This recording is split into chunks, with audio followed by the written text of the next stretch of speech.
Hello YouTube family, જય માતાજી બધાને। અમારા વિડીયોમાં તમારું હાર્દિક હાર્દિક સ્વાગત છે।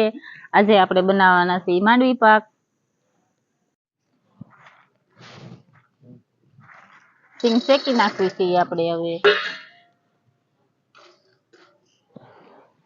આપણે સિંગ શેકાવા મૂકી દીધી છે। તો છે ને ધીમા ધીમા દેતી શેકવાની, એટલે સિંગ બળી ન જાય। તો આપણે સિંગ શેકાઈ ગઈ છે। હવે જો આમાં અવાજ આવવા મળ્યો છે, ફટફટ ફૂટે એટલે સિંગ શેકાઈ જાય। હવે ઉતારી લઈએ આપણે। ઉતારી લીધા છે ને। હવે આપણે 2-5 મિનિટ ઠરવા દેવા પડશે।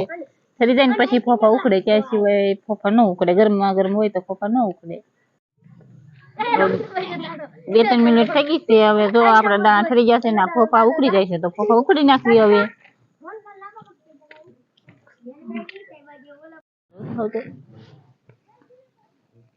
ફોફા ઉકળી ગયા છે, તો હવે આપણે મિક્સરમાં કાઢી લઈએ એને। આપણે જો ભૂકો થઈ ગયો છે, હવે સાહણી લઈ લઈએ।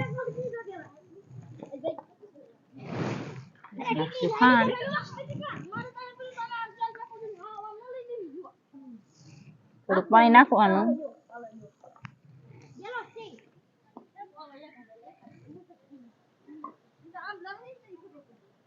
જો આમ અડવીને આમ તાર હાલે એટલે કેવાય કે સાહણી આવી ગઈ એમ।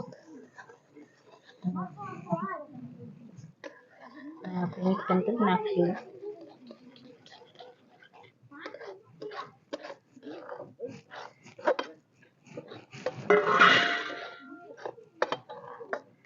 આમ ઢીલું હોય તો ઘડીક હલાવો એટલે કડક થઈ જાય।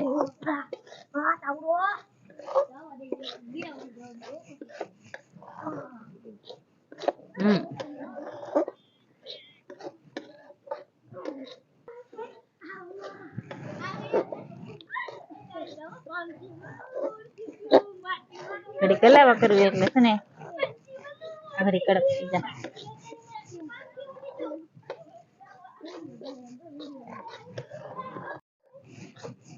થઈ ગયો છે આપણે મસ્ત મજાનો માંડવી પાક।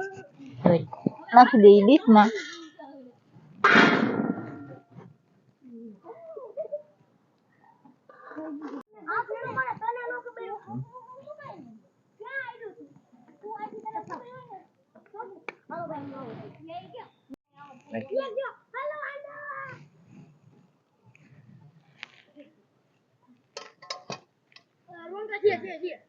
તો તમને અમારો વિડીયો ગમ્યો હોય તો લાઈક કરજો, શેર કરજો અને સબસ્ક્રાઇબ કરજો। આ સાથે અમારો વિડીયો અમે અહીંયા પૂરો કરશું। જુઓ તો કેવો મસ્ત મજાનો આપણો માંડવી પાક પોસો પોસો બની ગયો છે। તો હાલો બધા માંડવી પાક ખાવા। લે તુષારભાઈ સાક્ષી જવો તમે માંડવી પાક। તો પેલા છે ને અમારા તુષાર ને મુહૂર્ત કરાવી છે। જો તુષારભાઈ કેવો છે, તમે ટેસ્ટ કરીને કહી દો। મસ્તીનો રેડી।